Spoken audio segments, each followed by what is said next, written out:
episode of Get Sharp. I'm your host, Joe Forbull, joined again by our good friend, Mr. Todd Furman. What's going on, Joe? Good to be with you. Doing very well. Thank you for coming back. Senior race and sports analyst for Caesars Entertainment. College football preview today. 3 big games on the schedule, and we're going to start in the Big 12, where number 9 Oklahoma at 6-1 looks to rebound from last week's upset loss to Texas Tech. They're traveling, though, to play an undefeated 8th-ranked Kansas State team who, under Bill Snyder, is exceeding all expectations. Oklahoma, huge favorite in this one. Despite the loss at Texas Tech, almost a 2-touchdown favorite in this game. Kansas State coming off a big win against Kansas, looking to move to 8-0, looking to make a real splash. This is a big line. What goes into this? Are guys like you, are the lines makers thinking Oklahoma's going to bounce back big? This is a game that gets extremely tough when you talk about a bookmaking standpoint and what to do with a number like this. Kansas State's definitely been one of the bigger surprises this year. You talk about what Bill Snyder's done. This team flat out doesn't beat themselves. However, you look at some of their point spreads. They were a 4-point home dog to Baylor, a 4-point home underdog to Missouri, and this is a team power ranking-wise who doesn't quite match up with Oklahoma. I know the Sooners come in fresh off that upset defeat against Texas Tech, but this is a group that's still the most talented team in the Big 12, and if they get their heads right, they're not going to beat themselves. Kansas State's going to have to make enough plays to beat them. I think that's why you see the number where it's at. I firmly expect the public will see K-State with this generous amount of points, given the fact that they're ranked higher in the popularity poll. They'll bet the Wildcats. I'm not sure Kansas State has enough firepower to stay with OU. But then again, Coach Snyder's teams, they don't beat themselves, so make for an awfully interesting matchup Saturday in Manhattan. Kansas State 6-1 against the spread this year. They've covered 6 straight.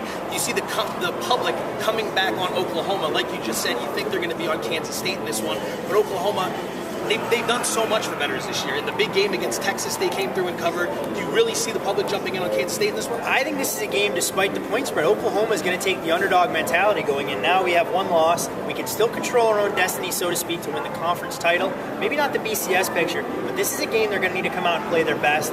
The real question is, how does Coach Stoops rally the troops? And does Landry Jones have enough leadership to bring him? There's no question that about 20 of the 22 positions on the field, Oklahoma has much better talent than Kansas State.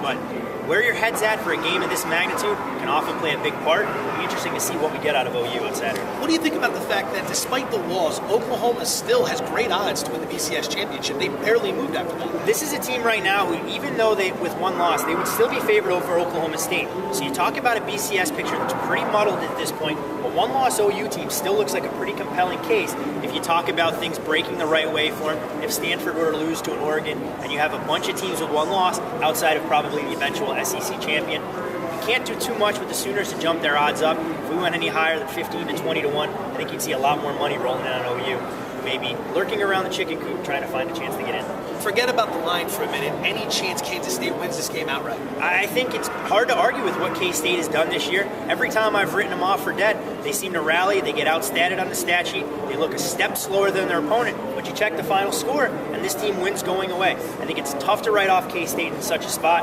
Coach Snyder's done a tremendous job in terms of getting less talent to achieve more, and I think they're very live dog in this spot, but if they do get behind by 7 to 10 points early, where does the firepower come from? I'm just not sure I see it.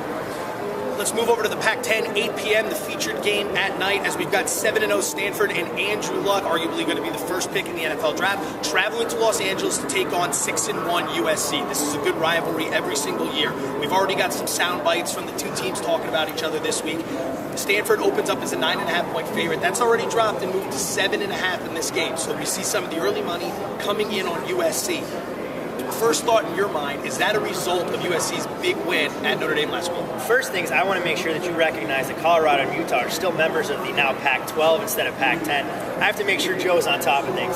Just busted some shots. I appreciate that. When you talk about this USC team, I think it turned a lot of heads last week when they went to South Bend and used a powered ground game that we hadn't seen much from Lane Kiffin's offense throughout the season to get them not only the cover but the outright win. They stifled the Irish offense, held them to about 265 yards, and that was the first time we'd seen Brian Kelly's group really get bogged down at home. I think the emergence of this USC ground game allows them to try and control tempo, keep that high-profile Stanford offense in the sidelines. But this Cardinal team showed a weapon of their own last week, 446 yards rushing against the Washington Huskies defense, averaging 10.1 yards per carry. if they have a balanced attack, when you talk about a weapon like Andrew Luck, I would not want to be a defensive coordinator that had a game plan to play the Cardinals. Converting on a lot of third downs this year, Luck isn't missing on anything, completing over 70% of his passes. This Stanford team has been covering all year. They have brought it home for the public all season long, have not missed a cover. But again, like we said, USC coming off the big win at Notre Dame, the game everyone watched. So when you look at this, which one of the two teams does the public come in their back? I think the public comes in on Stanford. They've already started to come in on Stanford already, which honestly is a little bit ironic considering they wanted to back the Huskies last week, the game up on the farm, with all those healthy points, figuring, 20.5 was too much for the Cardinal to cover against an undervalued Washington team. They're right back on the Cardinal bandwagon now, and I think we'll see that continue until this Stanford ATM train gets derailed at this point. But it'll be awfully interesting to see. I mean, this is definitely a challenge for the Cardinal, but they've stepped up under new head coach David Shaw, and I see no reason to get off Stanford until they show some kinks in the armor. And I think this week USC will pose a stiff test. I just don't know if USC has the weapons to compete with the Cardinals. The last three games between these two teams, 72 or more points have been scored, so it's generally a shootout. Opens at around 58. Right now it's sitting around 60. Do you foresee the same thing happening again this year? I think this total's on the rise. I think this total came out a little bit lower than where some of the experts thought. It's going to be a question of who establishes tempo and who wants to try and speed things up. You look at two teams who do put points on the board in bunches, but neither of them really runs a hurry-up style offense. So when you talk about overall plays that you're going to see in the game, you won't see an Oklahoma-style tempo getting to the line in 15 to 20 seconds. They run much more pro-style sets, so you'll see fewer plays. Without the big plays in there, it wouldn't shock me the least if this game was in the small park of 34-27, right around the total on the side. But all it takes is one team to build a lead, the other team has to abandon the run, and things become a lot more wide open. 12 Eastern in the Big Ten. Michigan State, Sparty, number 11 in the country at 6-1, coming off the huge win against Wisconsin last week. Now hits the road to take on the new member of the Big Ten. Am I allowed to call him the Big Ten? Does that work? We can call him the Big Ten. We don't have to recognize him as the Big 11 or Big 12 at this point. Number 14, Nebraska plays host. They're 6-1 as well. Haven't heard much from Nebraska since they got lambasted up at Camp Randall a few weeks ago, but they've come back with a couple strong wins. They've taken out Ohio State. Big blowout win over Minnesota last week. Nebraska comes out as a 3.5-point favorite. Line moves early towards Nebraska.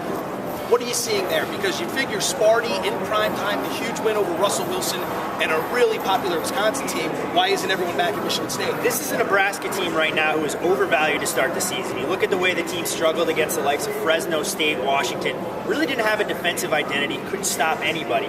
But were able to win games. They did go up to Camp Randall and were handed one of their worst defeats. As a nice welcoming gift to the Big Ten.